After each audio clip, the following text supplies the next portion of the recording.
The lottery wheel spun in front of 319-year-olds, and every ceiling light in the auditorium seemed to hold its breath along with them. Jin-woo stood in the back row where the shadows pooled thickest, watching the blue system windows bloom over his classmates, one by one.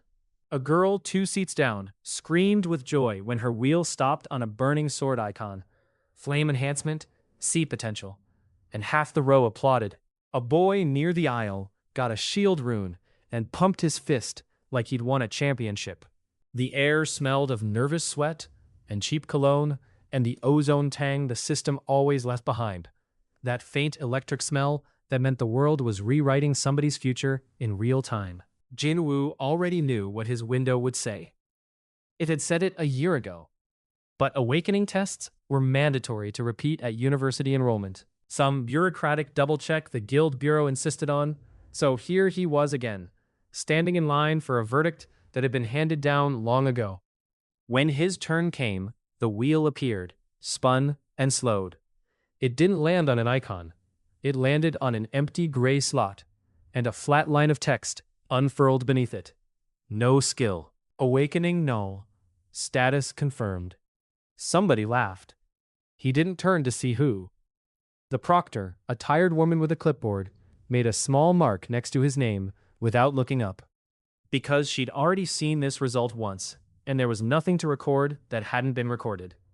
A few students glanced at him with that expression he'd grown used to over the past year. Not cruelty exactly, just a quick reflexive pity, the way you'd look at a dropped ice cream cone before stepping around it.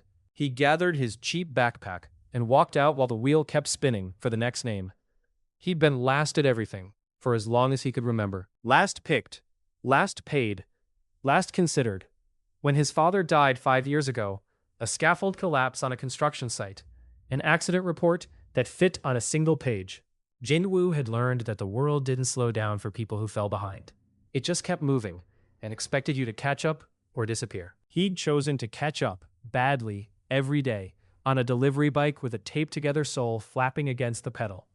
That evening, he did exactly that. He rode through the wet streets of Guro with a stack of dinner orders strapped to his back rack, threading between taxis, taking the alley shortcuts he knew by heart, climbing stairwells in buildings with broken elevators to hand hot bags to people who never met his eyes. The rain came and went. His hair, that mess of bright red that never lay flat no matter what he did, plastered itself across his forehead, and he shoved it back with a scratched-up hand. By the time he coasted home near midnight, he'd made enough for 2 days of meals and the interest on his mother's clinic bill. And his legs shook when he leaned the bike against the wall of their building.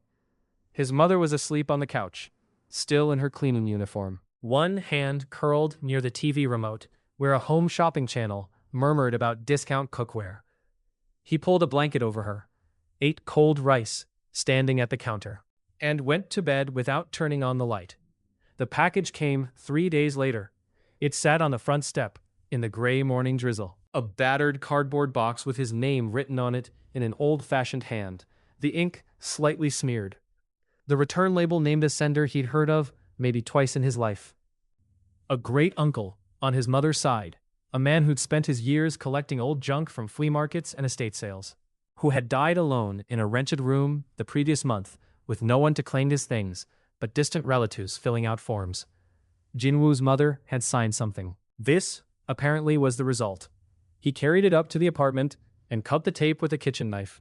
Inside, packed in crumpled newspaper yellow with age, sat a ceramic piggy bank. It was a fat, glossy pink pig, maybe 15 centimeters tall, with a smug little closed-eyed smile molded into its face, and a coin slot cut into its back. Someone had painted it a long time ago, but the paint hadn't dulled the way old paint should.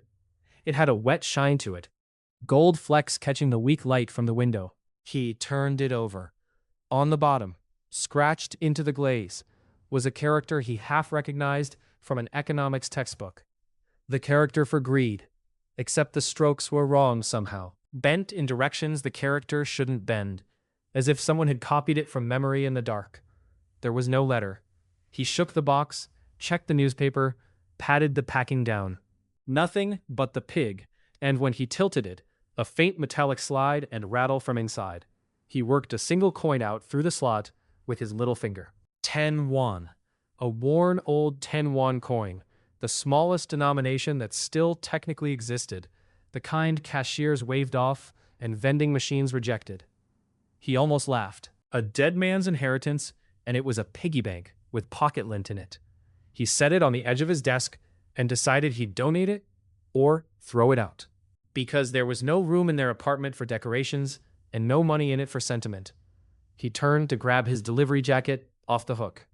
And the pig, which he could have sworn he'd set well back from the edge, tipped over the lip of the desk and dropped straight onto his bare foot. The pain was ridiculous and sharp. He yelped, hopping, grabbing his toes, and the old irritation of a bad year rose up in him all at once. He snatched the pig off the floor, snatched the 10 won coin off the desk, and shoved it back through the slot with a hard flick of his thumb, muttering that if it wanted to be so heavy, it could keep its stupid coin. The pig lit up. A blue system window unfolded in the air in front of him. The same interface he'd seen at his awakening. The same one that hovered over every hunter in every dungeon in the world. Except no window had ever appeared for him before. He was no skill. The system didn't talk to him. It was talking to him now. Deposit received, 10 won. Buff generated, frog's luck.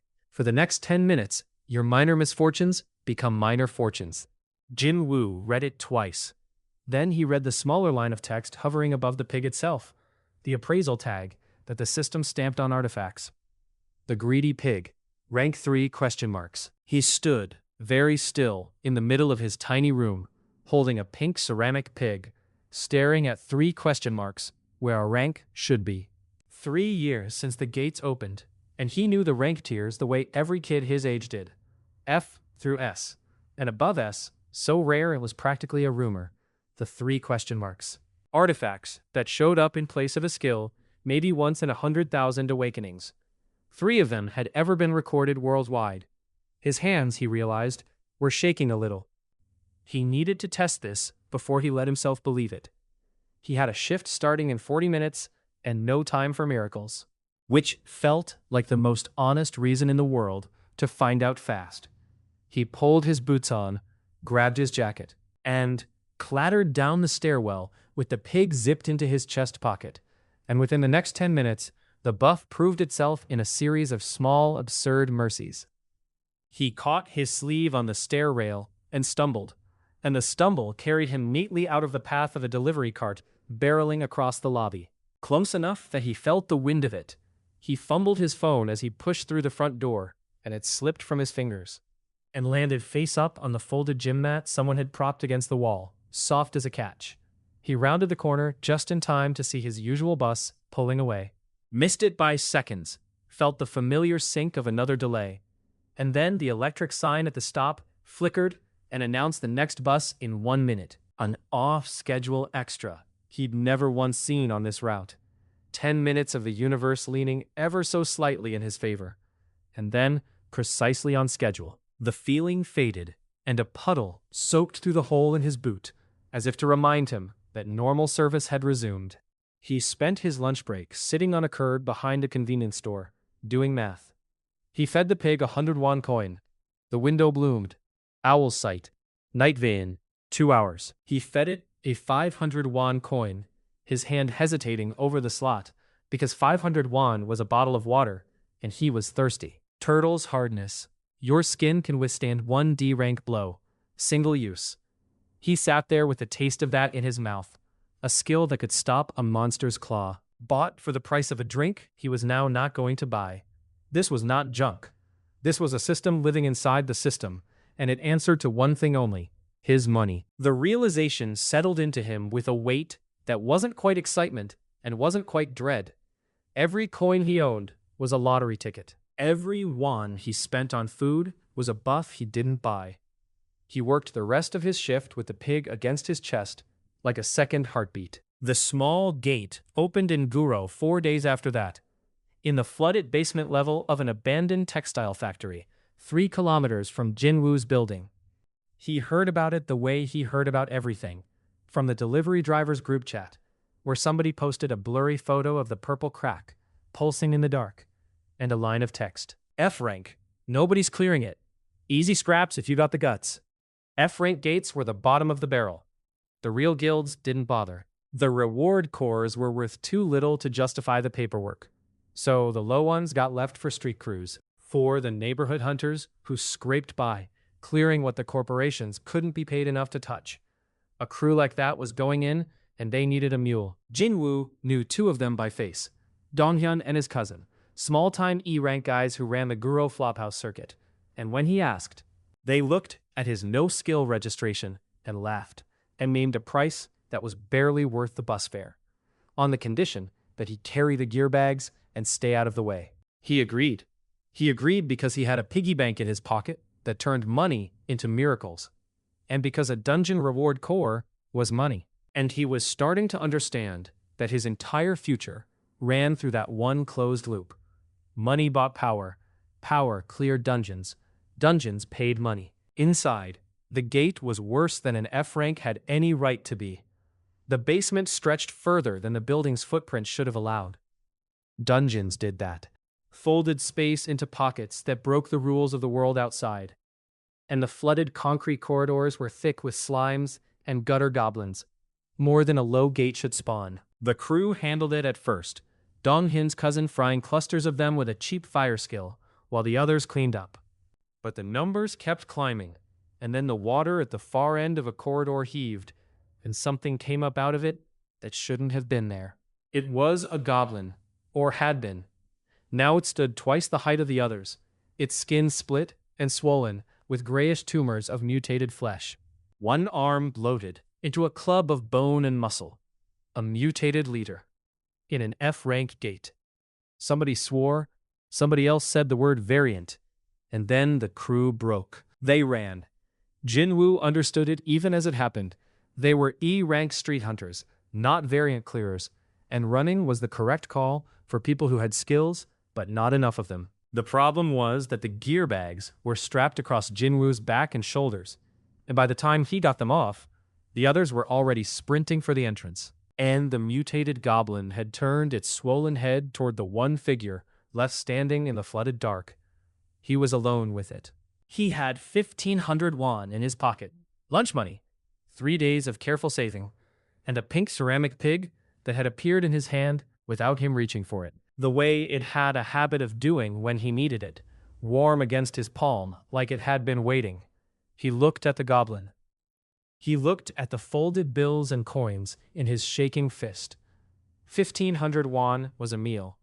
It was also, possibly, his life. He shoved every bit of it into the slot at once.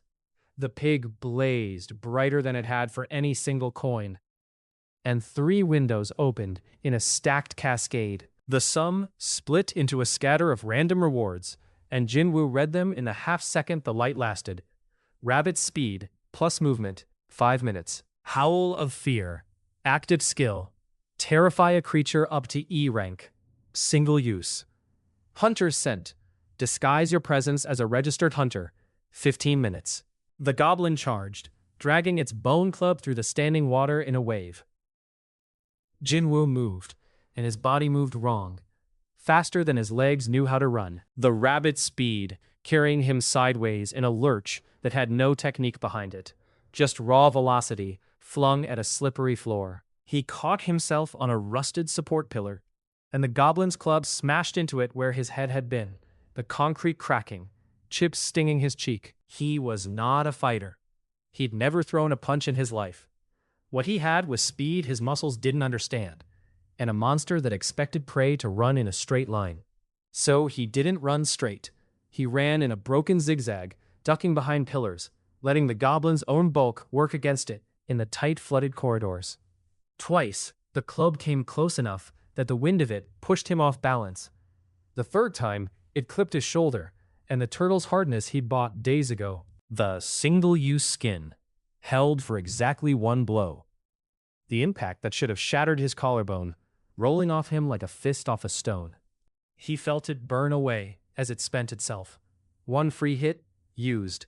The goblin wheeled around, faster than something that size should be, and cornered him against a wall, where the water came up to his shins.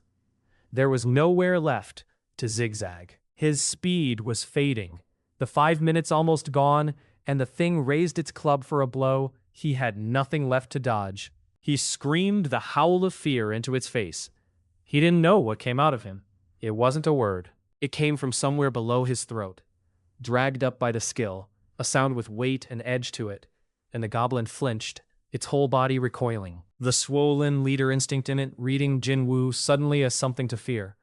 For 1 full second, it hesitated, club frozen overhead, its split face twisting in confusion at the small, red-haired human who smelled, thanks to the hunter's scent, like a real registered killer instead of a mule. 1 second was enough. Jin-woo threw himself past it, the last dregs of rabbit speed carrying him low and fast under the raised arm, snatched a length of rusted rebar out of the floodwater as he went, spun, and drove it two-handed into the base of the goblin's skull, where the mutated flesh was thinnest and softest. He did it the way a cornered person does a thing that has to be done, throwing his whole shaking weight behind it. And the rebar punched in, and the goblin dropped face first into the black water and stopped moving. He stood over it in the dark, chest heaving, arms burning, water dripping from his hair. The system window unfurled quietly in front of him. F-rank variant subdued. Gate destabilizing. Evacuate. He walked out of that gate alone. The street crew was clustered outside the crack in the factory wall, pale and arguing about who had run first. And when Jin-woo came limping out of the dark with a bent piece of rebar still in one hand, all of them went silent and stared at him like he was the variant. The gate collapsed behind him 20 minutes later, and where a purple crack had pulsed in the concrete, there was a single small crystal core left glowing on the ground. The dungeon's reward, condensed mana that the Bureau's exchange counters turned into cash. It wasn't much. F-rank variant or not, it was a low gate, and the crew claimed most of it by right of numbers, tossing Jin-woo a portion that was more than his agreed mule fee, only because Donghyun couldn't look him in the eye. But it was money. And that, more than the fight, was what Jin-woo sat thinking about that night, on the floor of his room, with the door shut and his mother asleep down the hall. He'd tested a theory on the way home, and it had confirmed the thing he'd started to suspect. He'd found a coin on the pavement, a stray 100 won someone had dropped, and he'd fed it to the pig out of curiosity. The buff that came back was thin and gray and weak. Beggar's fortune, some half-strength scrap that fizzled in minutes, less than half of what his own 100 won coins had bought before. The pig didn't want found money. It didn't want luck or charity or coins that hadn't cost him anything. It wanted his money he'd earned with his own aching legs and his own long hours, money that had a price behind it. He understood, sitting there counting the reward crystal's worth against his rent and his mother's clinic bill, that the pig had been honest with him from the start. The character scratched on its bottom said greed, and the whole machine ran on a joke at his expense. The more he wanted, the more he had to give. And the giving had to hurt or it didn't count. His money was his strength. It was the only strength he had, which meant the answer to every problem in his life was the same answer. And it was the one he'd been running from since his father died. He had to go out and earn. He picked up the pig and turned it over in the lamplight. The smug little closed-eyed smile seemed, in the shadows, to have widened a fraction. The corner of the molded mouth curving up just past where he remembered it. He made his decision that night, and it wasn't the decision of a boy who dreamed of being a hero. It was the decision of someone who had finally been handed a lever and understood exactly how much weight he'd have to put on it. Officially, properly, license and all, not because he wanted the danger, and not because the gates called to him the way they called to people like Pak So-ri, whom he hadn't met yet and didn't know was already curious about the world's strange corners. He'd register because money was his power, and hunting was where the money was. And a pink ceramic pig with a bent character on its belly was the only thing in 19 years that had ever answered him back. He set the pig on the windowsill where the morning light would hit it, and for a long moment he wondered about the 3 question marks. And about the way the light had flared so much brighter for 1,500 won than it ever had for 10. If a handful of lunch money bought a monster's death, what did real money buy? What lived at the far end of that 3 question marks rank, past the point he'd ever been able to reach? He turned off the lamp. The pig kept smiling in the dark. Summary: Lee Jin-woo, a 19-year-old courier, officially branded no skill after his awakening, inherits a strange ceramic piggy bank. The greedy pig, a 3 question mark rank artifact from a dead great-uncle.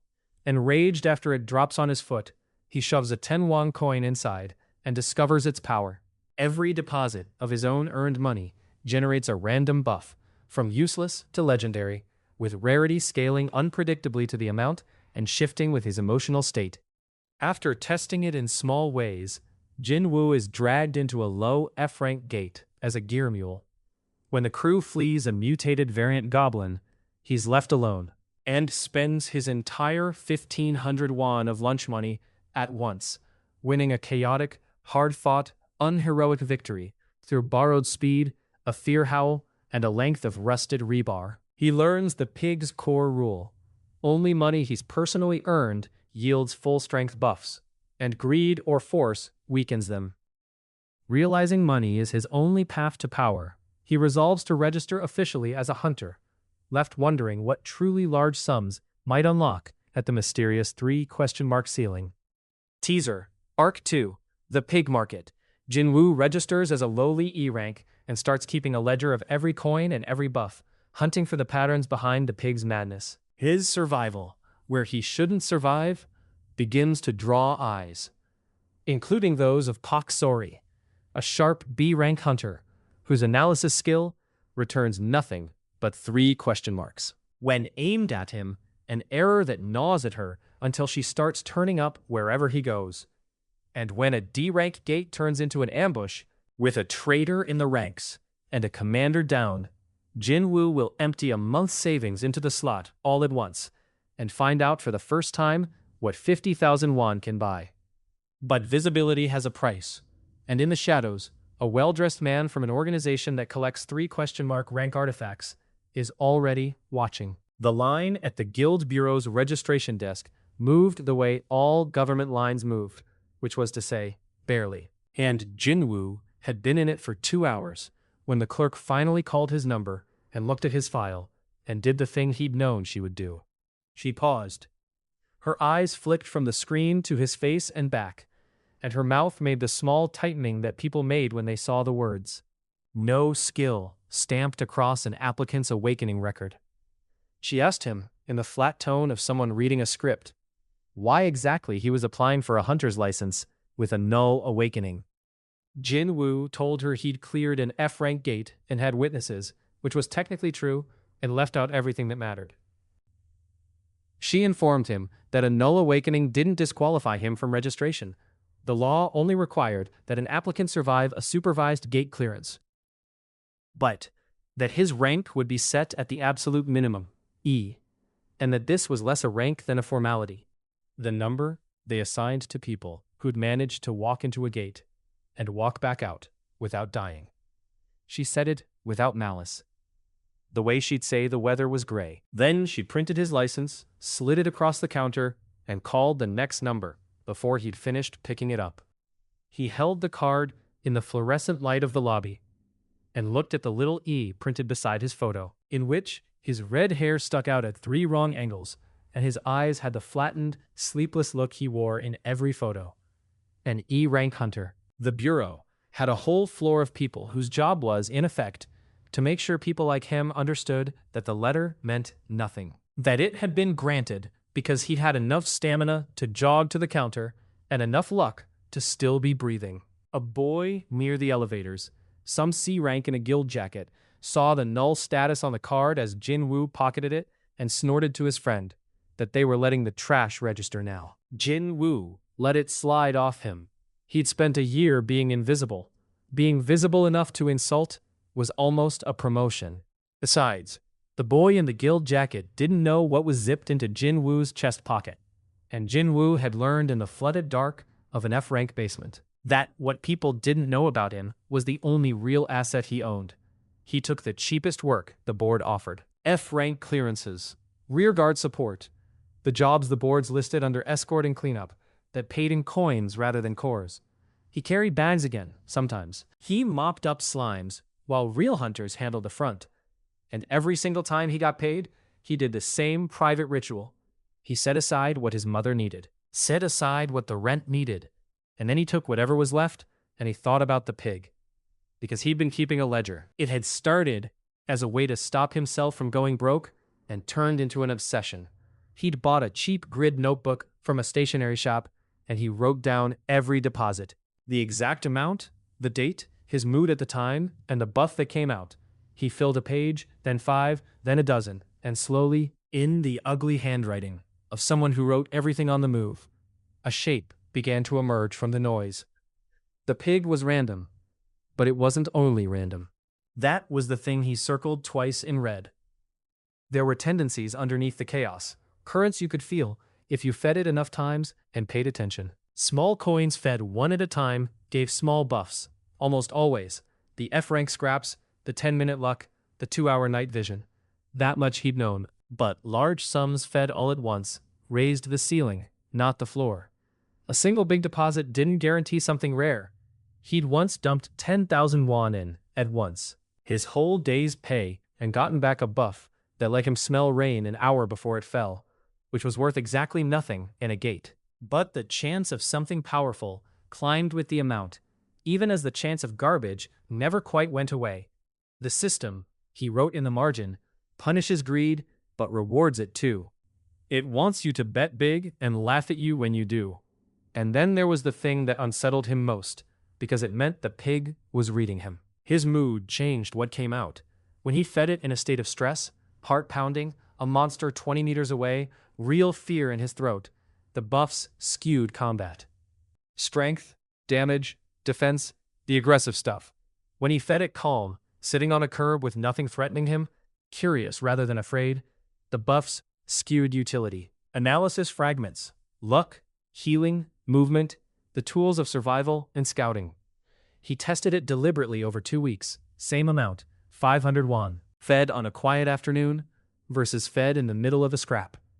And the pattern held often enough that he stopped thinking of it as coincidence. He started managing his own state before a deposit, the way a mechanic manages a tool.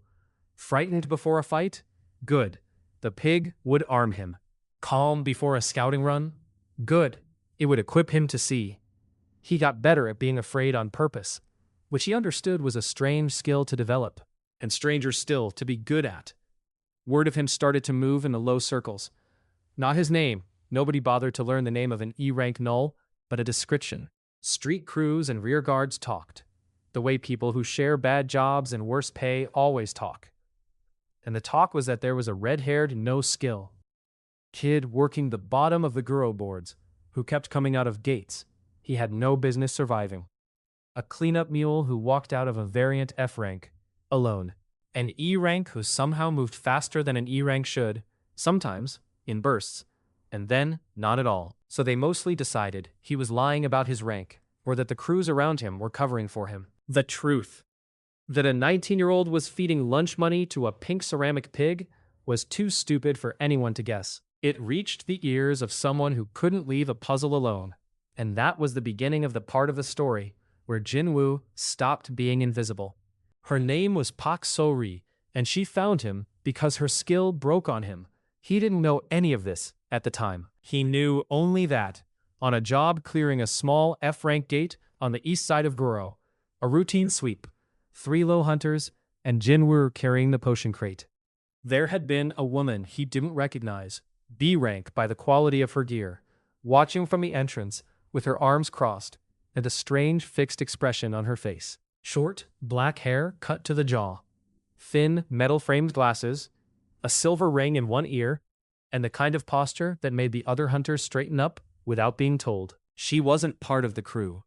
She'd tagged along on the Bureau's shared clearance system, the way higher ranks sometimes did to log easy gate hours, and she'd spent the entire clearance not looking at the monsters. She'd been looking at Jin-woo. He learned why later, in pieces. Pak So-ri's skill was analysis, She saw the stats of anything she looked at. Creatures, objects, other hunters' skills, rendered as system windows only she could read. A 50-meter radius of total information. In 6 years of hunting, she had never once had it fail. She could look at an S-rank monster and read its weak points. She could look at a locked artifact and know its rank. And when she'd idly turned her analysis on the scrawny red-haired Null carrying the potion crate, expecting the flat gray readout of a nobody, her window had returned an error. 3 question marks. Data unavailable. She told him weeks later that she'd stood there and blinked at it and turned the skill on and off 3 times, like a person smacking a broken remote. She read the goblins fine. She read the potion crate, the other hunters, a coin on the floor. She read everything in the gate. Everything except the boy. It was, she said, the single most irritating thing that had happened to her in 6 years. And she meant irritating as the highest form of interest she was capable of expressing. So she started showing up. Never officially. She'd appear on the shared board for a gate Jin-woo had signed up for, tagging along as extra muscle nobody had asked for. And she'd spend the clearance watching him with that fixed analytical stare. She never explained herself, when he finally worked up the nerve to ask her. On their 3rd accidental job together, why a B rank was slumming it on Guro F ranks, she told him flatly that she was logging hours, which was a lie so transparent that even Jin-woo, who was not good at reading people, understood it as a lie. He was, on the surface, exactly the kind of teammate that drove someone like Sori up a wall. He was clumsy. He held his weapons, cheap knives, whatever the board provided, like a person who'd learned about knives from watching other people hold them. When a fight started, he flinched first and moved second. By every measure, her skill fed her. He should have been dead weight, and yet he kept making the right call at the wrong-looking moment. On a job where a nest of gutter goblins pinned the crew in a corridor, the other hunters wanted to push through, and Sori could see, from the stats, that pushing through would cost them. And before she could say so, Jin-woo, who couldn't see stats, who saw nothing but goblins, had already stepped back. Dumped a fistful of coins into something in his jacket while nobody watched, and then thrown himself sideways at exactly the moment a buff she couldn't detect turned him briefly faster than his rank allowed, drawing the nest's aggression onto himself and off the pinned crew. It was ugly. It worked. She'd watched it happen, and her analysis had told her nothing about how. And she'd made a small sound of pure frustration that Jin-woo mistook for disapproval. She wasn't going to admit she was interested. She told herself it was professional, that an unanalyzable hunter was a data point worth chasing, that her curiosity had nothing to do with the way the stubborn little courier kept surviving out of sheer refusal to lie down. But she kept appearing beside him, coincidentally, and Jin-woo, who had spent a year with no one appearing beside him at all, noticed and didn't know what to do about it and said nothing. He was careful, around her most of all. He never let her see the pig. He fed it in bathrooms, in stairwells, with his back turned, palming coins into a pocket she couldn't see into. He knew, without being able to say how he knew, that the moment anyone understood what he carried, his life would change into something he couldn't control. So he kept his one asset in the dark, and he let Pak Sori stare at his 3 question marks and draw whatever wrong conclusions she liked. And he built his ledger, a page at a time. The D-rank gate opened over the abandoned district by the river, and it did the thing that made D-ranks dangerous, which was that it wouldn't hold still. Most gates stabilized within hours of appearing, their rank fixed, their internal space settled. This one didn't. The Bureau's readings kept climbing and dropping, the boundary flickering, the internal dimension expanding in fits like a lung that couldn't decide whether to inhale. An unstable gate meant unpredictable spawns, shifting terrain, and, worst of all, the risk of a break, where the boundary failed entirely and everything inside spilled out into the city. So the Bureau wanted it cleared fast, and the mid-tier guild took the contract. And because unstable D ranks paid hazard rates, and no established hunter wanted to babysit an unstable D rank, the guild padded its roster with cheap bodies. Jin-woo was one of the cheap bodies. He got the call because he was the sort of expendable a guild picked up for a bad gate. An E rank they could pay in coins to carry spare gear, and if it came to it, to be a body between the real hunters and the monsters. He took it. The hazard pay, even at the bottom of the ladder, was more than a week of F-rank scraps, and every extra won was a lottery ticket. And he'd stopped being able to look at money any other way. He didn't tell Sori. He signed on quietly. She found out anyway, because she found out everything about where he went, and she was standing at the gate boundary when the guild assembled, arms crossed, looking at him with an expression that he was learning to read as, "What do you think you're doing?" She wasn't on the contract. When the guild's coordinator asked who she was, she flashed her B-rank license and said she was independent oversight, which was not a real thing, and the coordinator was too busy and too grateful for a free B-rank to argue. They went in together, into a gate that felt wrong from the first step. The inside of the gate had swallowed a stretch of the old Riverside district, warehouses, a collapsed overpass, streets that ran into fog and didn't come back. The unstable boundary made the light flicker, sourceless and gray, and the ground underfoot shivered every few minutes as the dimension expanded and contracted. The monsters were D-rank pack hunters, lean four-legged things with too many joints that moved in coordinated groups, and a scattering of stronger solitary beasts in the deep fog. The guild's front line handled the packs well enough at first. Jin-woo stayed in the rear with the other cheap bodies, carrying the medical crate, watching the real hunters work and cataloging, as he always did now, which of them were afraid. It was Sori who felt the ambush before it sprang, because she was the only one whose skill could see it coming. And she'd been sweeping the fog with her analysis the whole time. She went suddenly still, then said one word, "Stop," in a voice that cut through the guild's chatter. And in the half-second everyone hesitated, she read out what she saw. The pack hunters weren't scattered. They were arranged, herded, driven into a funnel that led the guild's advance straight into a warehouse where something bigger waited in the dark. And the funnel had been shaped, which meant something intelligent was doing the shaping, which meant this was not a random gate spawn. It meant someone inside the guild had walked them into it. The traitor gave himself away in the moment his plan collapsed. He was a C-rank named Tae-jun, a broad, quiet man with a stone skin skill who'd been walking mid-column. And when Sori's warning ruined the funnel, he broke first, not away from the monsters, but toward the guild's coordinator, driving a blade meant for the man's back. He'd sold them. Jin-woo would learn the shape of it afterward. Tae-jun had a deal with a black market artifact ring, a promised payout for delivering the guild's dungeon core, and, if the chaos allowed, a rumored artifact one of the guild's members was carrying. And the unstable D-rank was the perfect grave to bury the evidence in. The coordinator, half-turned by Sori's shout, took the blade in the shoulder instead of the spine and went down hard. And the guild's command structure came apart in an instant. The front line was already engaged with the pack. The coordinator was down and bleeding. Tae-jun's stone skin turned the panicked blows the nearest hunters threw at him. And the ambush the traitor had set was springing anyway. The bigger beast in the warehouse, roused, coming out of the fog, with the packs closing behind it. The guild had gone from a routine clearance to a rout in under a minute, and the cheap bodies in the rear, Jin-woo among them, were suddenly the only thing between the monsters and the wounded man on the ground. Sori was already moving, her sword out, reading weak points and calling them to the hunters still standing. Left flank, the ribs, the second one's blind on the right, trying to hold a line out of people who were breaking.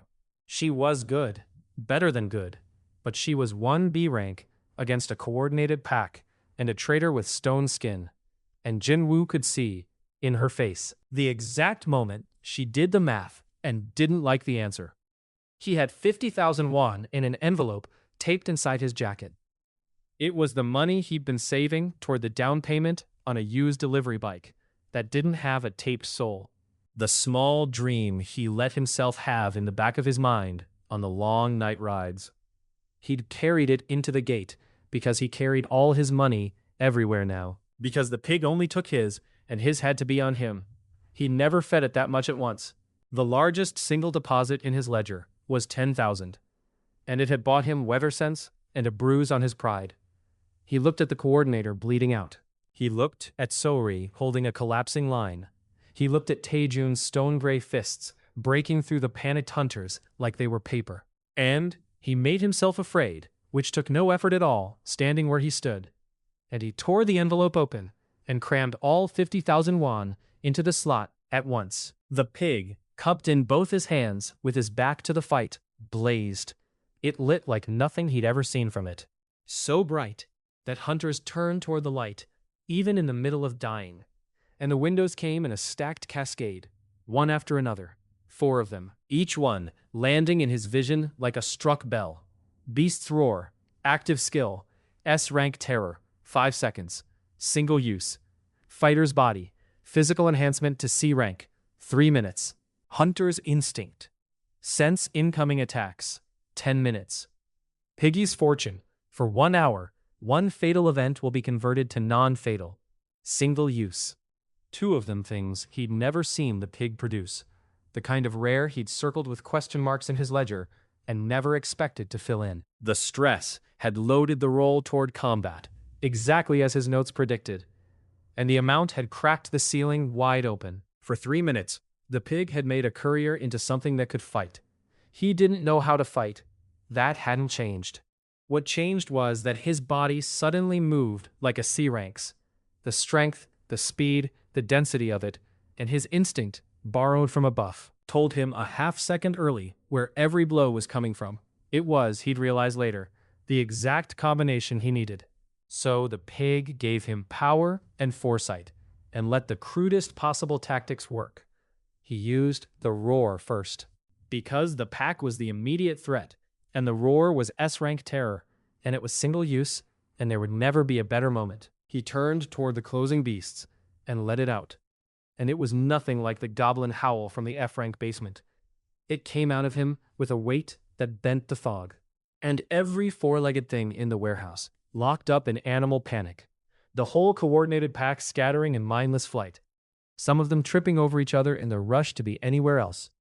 5 seconds of terror. It bought the guild the breathing room it needed, the front line suddenly unpressed, the wounded no longer about to be overrun. That left Taejun. The traitor turned toward the source of the roar and found the red-haired Null charging him. And Jin-woo saw the flicker of contempt on his face. The C-rank looking at the E-rank, stone skin against a nobody. Right before Jin-woo's borrowed C-rank body hit him and knocked him off his feet, which was not supposed to be possible. Taejun's skill hardened his skin against damage, but it didn't make him heavier. And Fighter's body had made Jin-woo strong enough to move him. They went down together in the warehouse muck. It was not a clean fight. Jin-woo didn't have a clean fight in him. He fought the way a quartered person with 3 minutes of borrowed strength fights, which is to say, desperately and without form. And Taejun was an experienced C-rank who fought with skill, and the skill nearly won. The stone skin turned Jin-woo's wild blows. Hitting the man was like hitting a wall, and Jin-woo felt his knuckles split even through the enhancement. Taejun got a hand around Jin-woo's throat and squeezed, and the C-rank body couldn't help against a grip that only had to hold, not pierce, and Jin-woo's vision started to fizz at the edges. But Hunter's instinct was still running, feeding him half-seconds, and So-ri, who had seen the whole thing from across the warehouse and had been screaming information at him the entire time, called out the one thing that mattered, that Taejun's stone skin had a cost she could read in his stats, that maintaining it against sustained pressure was draining him, that it thinned at the joints when he moved. The elbow, she shouted.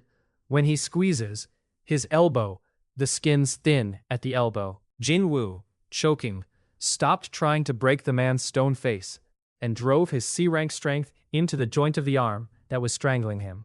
All his borrowed weight at the exact spot Sori had named, and the exact instant his instinct told him Taejun was committed to the squeeze and couldn't shift. Something gave. Not the skin, the joint under it. The elbow hyperextending with a sound Jin-woo felt more than heard. And Taejun screamed, and the grip on Jin-woo's throat broke. Jin-woo got a knee under himself, wound up his whole enhanced body, and hit the traitor across the temple, where the stone skin had gone thinnest from the strain of a fight it was never built to sustain. Taejun's eyes rolled up. He went down into the muck and stayed there. The 3 minutes ran out 10 seconds later.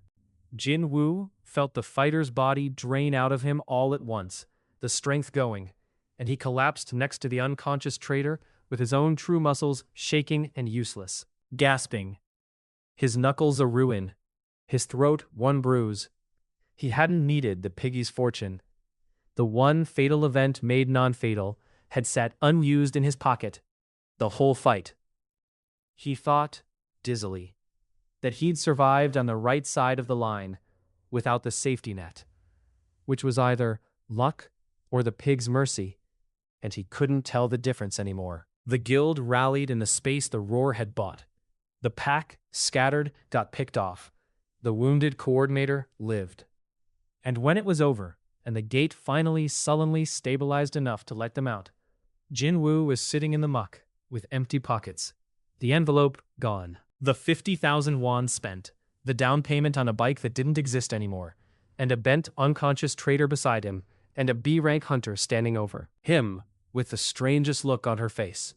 So-ri had watched all of it. Her analysis had told her nothing about how an E-rank null had produced an S-rank roar and a C-rank body, and won a fight against a stone-skinned traitor. But she had seen his hands go into his jacket before it happened.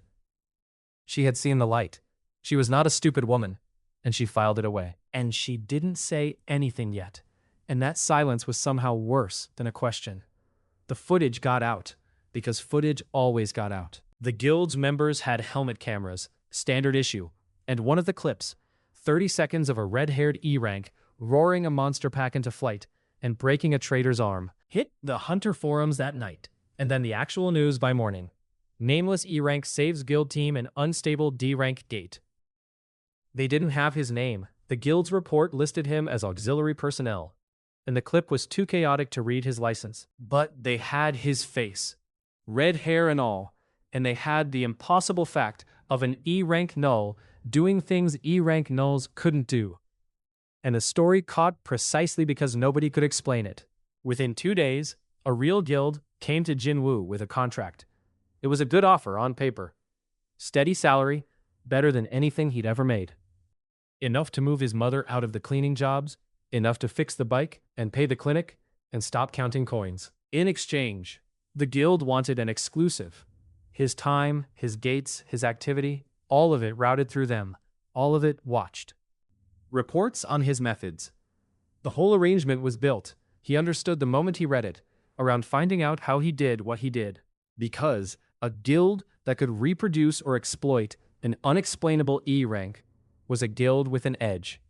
He said no, because he'd done the same math he always did, the cold poor kid math, and the math said that the salary was a cage. The instant he signed, someone would be watching him feed money to a pig, and the instant they understood the pig would stop being his. Rank, artifact, wasn't something a guild let a 19-year-old null keep. He'd be a resource, and resources got managed, and managed things didn't get to walk away. So he turned down more money than he'd ever seen offered. And the guild recruiter left irritated. And Jin-woo went back to the cheat boards and the coin-paying jobs and told himself the isolation was the price of keeping the one thing that was his. She came to the noodle shop near his building, where he ate when he ate it all, and she sat down across from him without being invited. And she put her phone on the table with the 30-second clip paused on the frame where his hand was inside his jacket. She just said, in her flat, direct way, that she'd been watching that frame for 2 days, and that whatever was in his jacket, her analysis couldn't read it, and that in 6 years, the only thing her skill had ever failed to read was him, and now she was fairly sure the two facts were the same fact. She said she wasn't going to report it.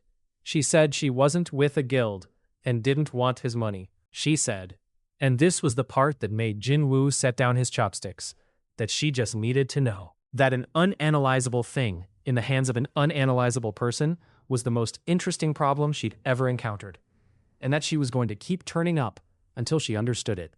So he might as well decide now how much he wanted to make her work for it. Jin-woo didn't tell her. Not yet. But he didn't lie, either. and he didn't tell her to leave. And something in the way he failed to deny it told her she was right. She nodded like a case had been half closed, took her phone back, paid for his noodles before he could stop her, and left. He sat there a long time after she'd gone, and he thought about how the whole shape of his life had changed in a matter of weeks. From a null nobody stared at to a face on the news. From a mule to a man a guild wanted to cage. From alone to being followed by a B rank who wouldn't quit. Visibility, he was learning, was its own kind of gate, and he'd walked into it without a clearance. He didn't see the man across the street. That was the point of the man. He was well-dressed, gray suit with a fine pinstripe, dark hair combed smooth, a trimmed beard, a watch that cost more than Jin-woo would earn in a decade. He'd been standing outside the noodle shop's window for the length of the conversation, apparently absorbed in his phone, and he'd watched the red-haired boy and the B-rank hunter through the glass with the patient, pleasant expression of a man who had all the time in the world. He was not with a guild. He was not with the bureau. He belonged to something that did not officially exist. An organization that had learned from channels the news didn't have. That the nameless E rank in the footage was carrying something its members would have called sacred. A 3 rank artifact. One of only a handful in the world, and to them, the only things worth collecting. He'd been assigned to confirm it, and he'd confirmed it. The B rank complicated matters. The boy's isolation had made things simpler, and the woman was making them harder. And he made a small note of that. He watched Jin-woo pay for a bus fare with careful coins, watched him ride away into the gray Guro evening. And the man smiled, a warm, unhurried, entirely patient smile, and put his phone in his pocket and walked the other way, in no rush at all. Because the thing about a pig that always returned to its owner was that its owner could never truly hide it. And he had all the time in the world. The woman who came for Jin-woo did not look like a threat, which was exactly how the altar had designed her. She turned up at a mid-tier E-rank gate on the Guro boards 2 weeks after the noodle shop evening, listed as an independent hunter named Yuna. And she was warm in the way that made people forget to be careful. She laughed at the right moments. She noticed when Jin-woo's grip was wrong on a borrowed knife and corrected it gently, without making him feel stupid. During the clearance, she stayed near him, covered him twice, and afterward she waited while he counted his coin pay, and asked, as if it had just occurred to her, whether he wanted to get something to eat. And Jin-woo, who had spent a year invisible and the last month watched, who had never in his life had a pretty stranger simply want his company, felt the pull of it, and started, without meaning to trust her. That was the skill. He didn't know it yet, but the pull was the skill. Her awakening was charm, a mental pressure that made a target see her as the ideal ally, someone safe, someone owed instinctive trust. And it worked on almost everyone. It worked on Jin-woo, a little, in the ordinary human way where loneliness makes a person easy to reach. It did not work on Sori, because Sori wasn't looking at Yuna with her ordinary human eyes. She was looking with analysis. Sori had made a habit, since the noodle shop, of turning up wherever Jin-woo worked. She'd stopped pretending it was coincidence, and Jin-woo had stopped pretending he minded. And she'd swept the new hunter with her skill the moment Yuna joined the gate roster, the way she swept everyone now. Yuna's stats came back clean, ordinary, a low B combat profile, but the skill line read charm, mental influence, active, and Sori watched the woman deploy it on Jin-woo across a lunch table, watched the faint pressure land, and felt the hair on her arms rise. She didn't say anything at the table. She waited until Yuna left, and then she told Jin-woo flatly what she'd seen, that the friendly hunter had a mind influence skill, and had switched it on the second she sat down, and that people did not point charm skills at penniless E-rank couriers by accident. Jin-woo felt the pull he'd been feeling all afternoon curdle into something cold. He believed Sori instantly, and the belief came with a lurch of shame at how easily he'd been reached. He'd spent months guarding the pig from guilds and cameras, and he'd nearly been undone by the simplest thing there was, which was wanting someone to like him. The confrontation came fast after that. because once the soft approach was blown, the altar stopped being soft. Yuna found him alone 2 days later, in the stairwell of his own building, and she wasn't warm anymore. The charm was gone. What stood in its place was a professional delivering terms. She told him her organization knew what he carried. She told him they collected such things, and did not intend to be refused. She told him he could hand over the pig willingly tonight, and walk away unharmed. And then, when he didn't answer fast enough, she told him where his mother worked, both cleaning jobs, the morning shift and the evening one, and the bus route between them. And she watched his face while she said it. That was the whole point of saying it. She wanted to see the fear land. It landed. Then it turned into something harder. But it landed first. He went home that night with his heart going like a fist against a door. And the apartment was wrong before he got the key in the lock. His mother was awake at the kitchen table, still in her uniform, hands wrapped around a cup of tea she hadn't drunk, and she was pale in a way that had nothing to do with being tired. Someone had come by, she told him. A polite man, well-dressed, gray suit, very kind. He'd said he was a colleague of Jin-woo's from the gates, that he'd wanted to congratulate the family on their son the hunter, that he'd seen the news. He'd sat in that chair, she said, in this apartment, and asked her small, friendly questions about Jin-woo's habits and his schedule, and whether he kept anything special at home, and he'd smiled the whole time. And after he left, she'd realized she couldn't remember agreeing to let him in. She'd been scared ever since, and hadn't known why, and she was scared now, looking at her son's face. Jin-woo told her it was nothing. A guild recruiter. They got pushy. He'd handle it. He got her to bed. Then he sat in the dark of his room with the pig in his lap. And he thought, for the first time in the whole strange arc of his luck, about simply giving it up. He turned the thought over honestly, because he'd never been a person who could afford to lie to himself. The pig had made him someone. It had pulled him off the bottom, kept him alive, put his face on the news. But it had also brought a stranger into his mother's kitchen. And no artifact was worth the chair his mother now flinched away from. He looked at the smug, closed-eyed smile, and the bent greed character on the belly, and he asked it, half aloud, whether it was worth this, whether he should just hand it over and go back to being a known nobody stared at, and let his mother sleep without locking the door twice. The pig did nothing. It didn't glow, didn't warm in his hands, didn't offer a window. It sat there and smiled its molded smile, exactly as heavy and as silent as any piece of pig ceramic. And the silence was somehow the answer he needed, because it threw the choice back on him. The pig had never given him anything for free. Every buff, every survival, every step up from the bottom had been bought, paid for with his own aching legs and his own long nights, and money that had cost him to earn. The strength in his hands wasn't a gift of fate that fate could take back. It was his. He'd built it a coin at a time, and the smiling pig was only ever the machine. The money, the work, the refusal to lie down, that had all been him. He decided he wasn't going to give it up. And then, in the same breath, he understood that deciding wasn't enough, because he couldn't beat what was coming alone. The altar was A-rank and organized, and they'd already been inside his mother's home. He needed help. Real help. And there was exactly one person who'd been trying to help him for weeks, while he held her at arm's length. The next morning he went to Pak So-ri, and for the first time since the pig fell on his foot, he told someone the whole truth. She listened to all of it without interrupting, which he later understood was not her nature and was therefore a kind of gift. He told her about the package from a dead great-uncle, the 10-won coin, the buffs, the ledger. He told her that everything the news couldn't explain had a pink ceramic pig behind it. And he took it out and set it on the table between them. As he watched her turn her analysis on it directly for the first time. Her face did the thing it had done the day her skill first failed on him. She stared at the window only she could see, and it read back 3 question marks.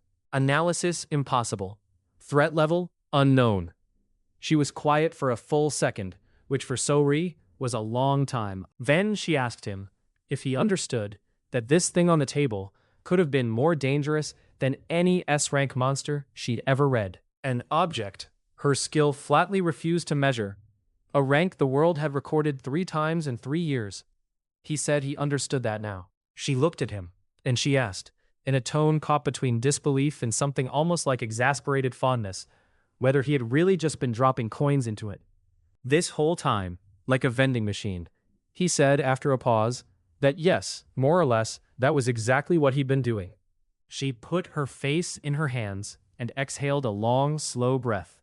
And when she looked up, she'd already, he could tell, decided to help him.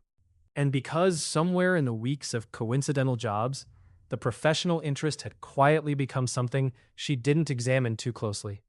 She didn't say any of that. She just started planning, out loud, the way she analyzed everything. And the plan she built was the plan of someone who understood exactly what they were up against. They couldn't win a fight the altar chose. The altar would come with numbers, on their terms, in the open, and they'd use the mother as leverage. So Sori's plan flipped it. They'd choose the ground. They'd draw the altar into a gate, a controlled space, away from the city, away from Jin-woo's mother, where the terrain was theirs, and the pig could be used without cameras or witnesses. They'd leak a lure the altar couldn't resist. Send Jin-woo's mother somewhere safe and untraceable under the guise of a hospital visit, and force the collectors to come collect on the one field where a courier, with an unmeasurable artifact and a B rank who could read weak points, had any chance at all.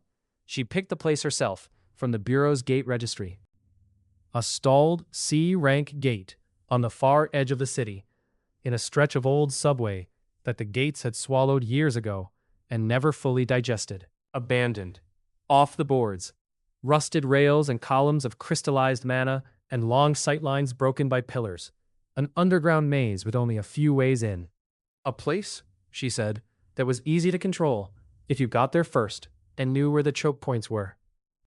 And they made sure the altar knew where to find them. The altar did not send 1 agent. They sent 5, and they sent them to end things. Jin-woo felt the wrongness of the numbers the moment they came down into the swallowed station. 5 figures spreading out across the ruined platform with the practiced spacing of people who'd done this before. And, at the center of them, the well-dressed man from the noodle shop window, the one who'd sat in his mother's kitchen. He introduced himself, unhurried, as Han Min-jun. Gray pinstripe suit, even here, in a dungeon, dark hair smooth, that patient warm smile Jin-woo now understood as the most dangerous thing in the room. His stats, Sori murmured from behind a pillar, read A rank, skill charm, the same family as Yuna's, stronger, mental influence.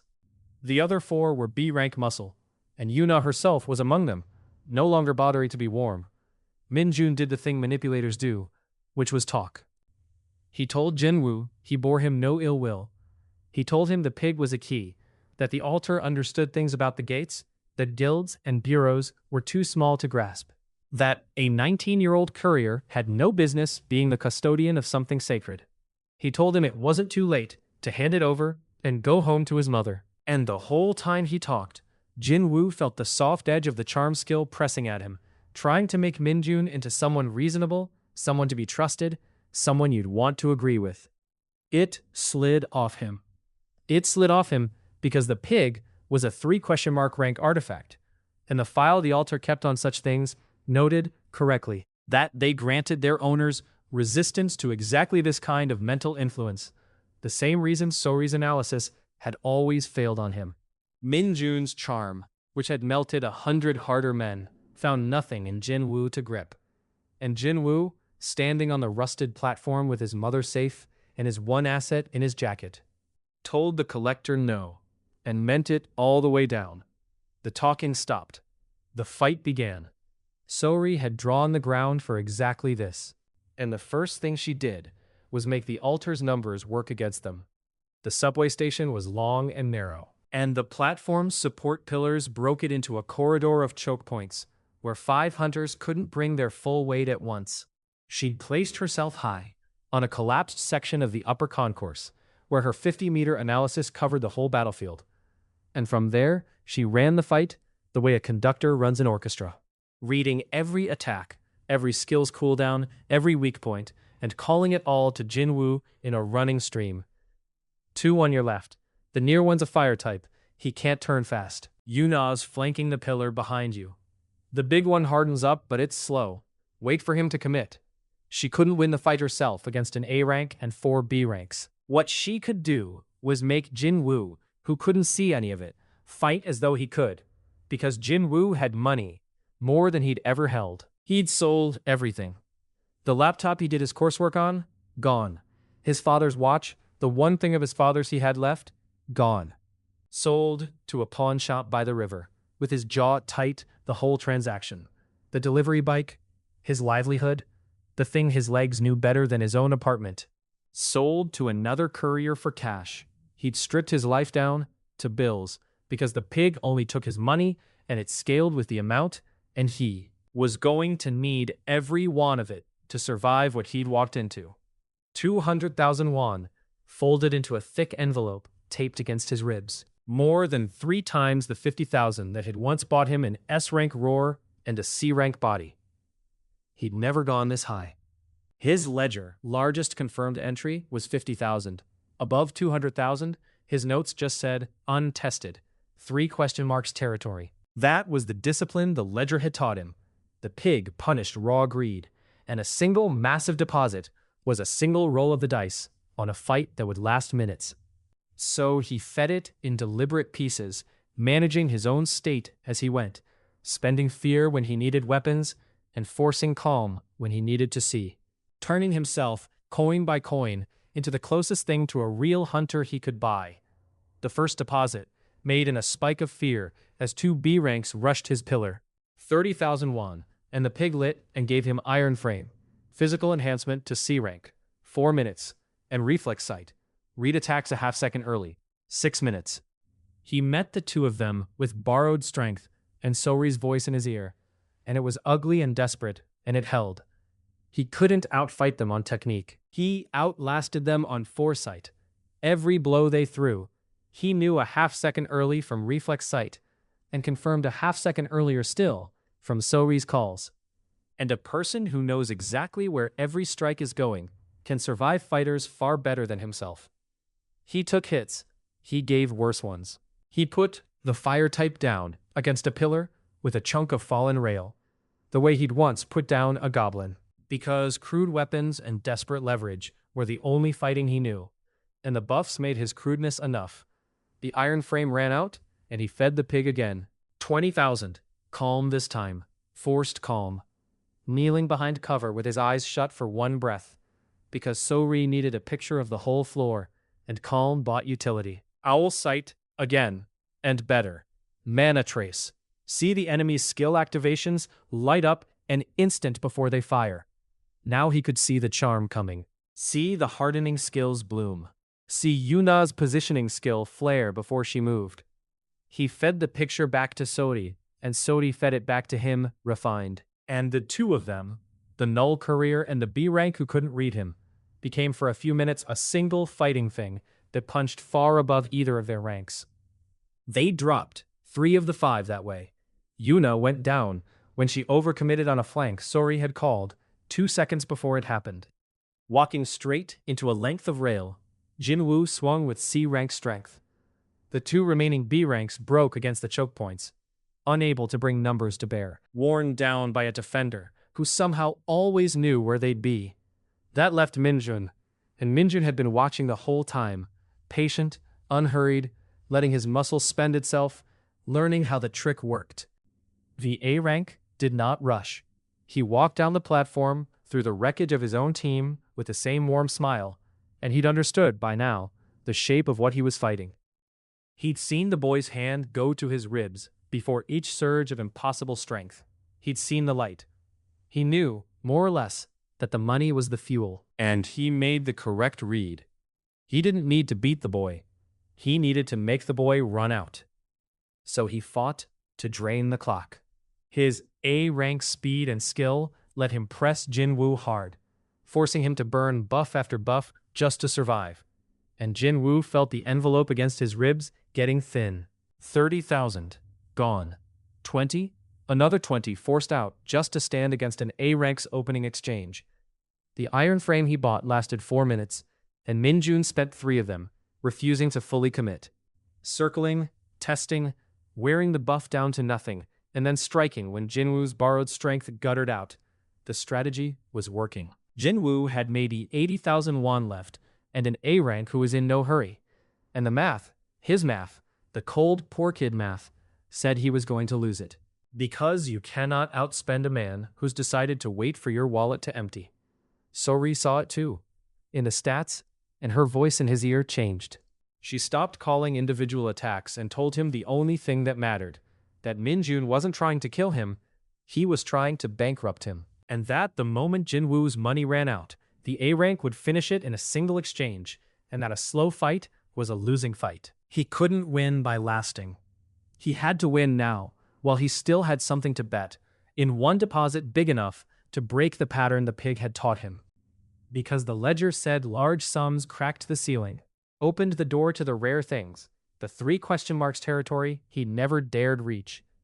Everything in him rebelled against it. The discipline of 100 careful deposits screamed that dumping his last 80,000 at once was exactly the greed the pig punished, that it might come back as weather sense and a laugh. That betting it all was how you lost it all.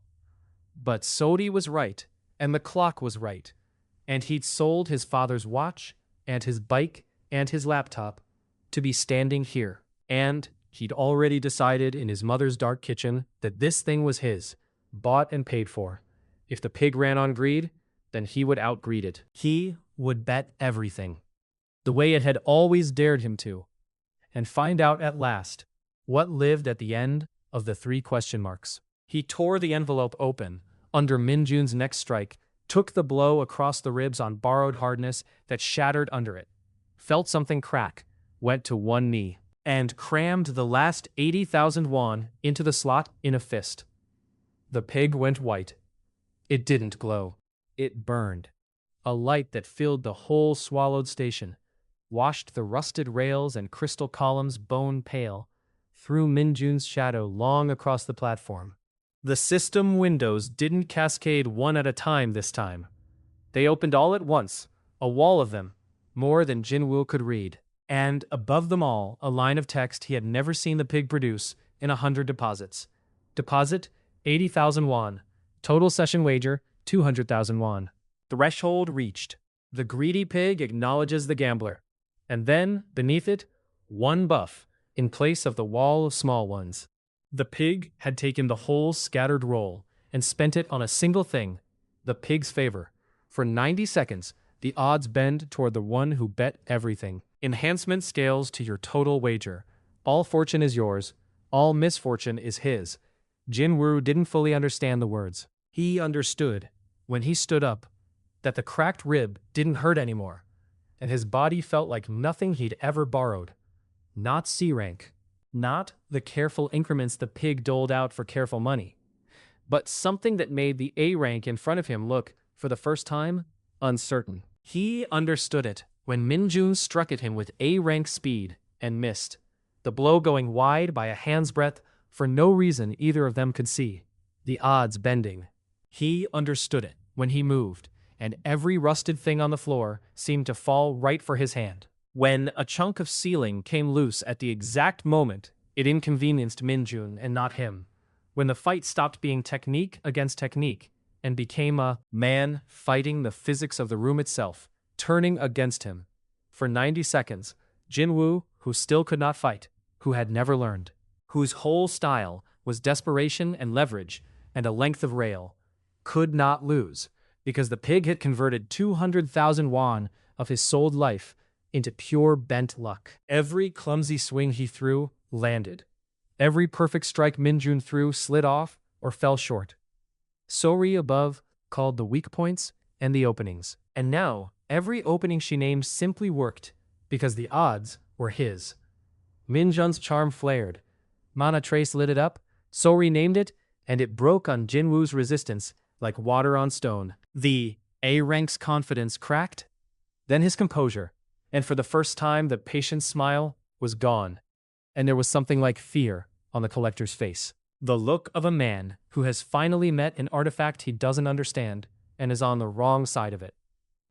Jin-woo put him down with a piece of rail and the whole bending weight of the room, the same way he'd put down everything. Crudely, desperately, no technique in it at all. Just a poor boy who'd bet his father's watch and refused to lie down. Riding 90 seconds of borrowed fortune to the only kind of victory he'd ever known how to win. The light went out. The favor ran dry. Jin-woo dropped to his knees, on the platform with the cracked rib flaring back to life all at once, gasping. His pockets utterly empty. 200,000 won. And a bike, and a watch, and a laptop, all spent. Han Min-jun unconscious at his feet, and 4 other collectors down across the ruined station. So-ri came down from the concourse and stood over him, breathing hard, her analysis still telling her nothing about how. And this time, she laughed, short and disbelieving, and told him he was the single most reckless person she had ever met, and that she was, apparently, going to keep helping him. Because someone had to keep the idiot with the unmeasurable pig alive. Jin-woo, on his knees with empty pockets, started to laugh too, and it hurt his rib, and he didn't stop.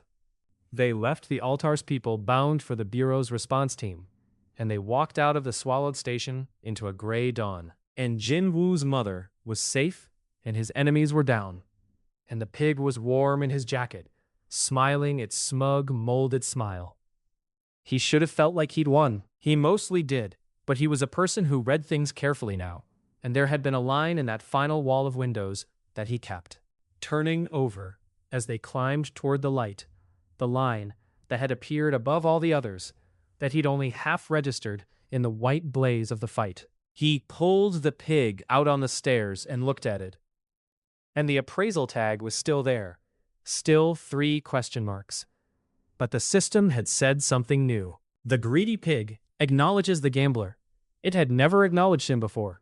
It had answered him, fed him, mocked him, but it had never used a word like that. A word that implied a threshold crossed, a door opened, a next thing. And on the bottom of the pig, where the bent greed character had always been, the glaze had changed. The character was still there, but a second mark had appeared beside it, faint, freshly surfaced through the glossy pink, as if it had been under the paint. The whole time, waiting for the right wager, a mark neither he nor later So-ri's analysis could read at all. The altar had called the pig a key. Han Min-jun, before the fight, had said the artifacts were keys to the true nature of the gates, and Jin-woo had dismissed it as the talk of a fanatic. Now he stood in the dawn, with an unreadable new mark on his pig and a collector's words in his head, and he understood that he'd learned what 200,000 won bought. But not what the pig was, or why a dead great-uncle had sent it to a null nobody with a note that said it would choose its moment. He'd been treating it as a machine that turned money into miracles. The machine had just for the first time called him by a title and shown him a door he hadn't known was there. So-ri looked at the new mark over his shoulder and read her 3 question marks and went very quiet. Somewhere far above them, out in a city that thought the nameless E rank was just a lucky rumor, other collectors were reading the report of what had happened in a swallowed subway station and deciding that the pig was more valuable than they'd ever guessed, and that Han Min-jun had failed because he'd come too small.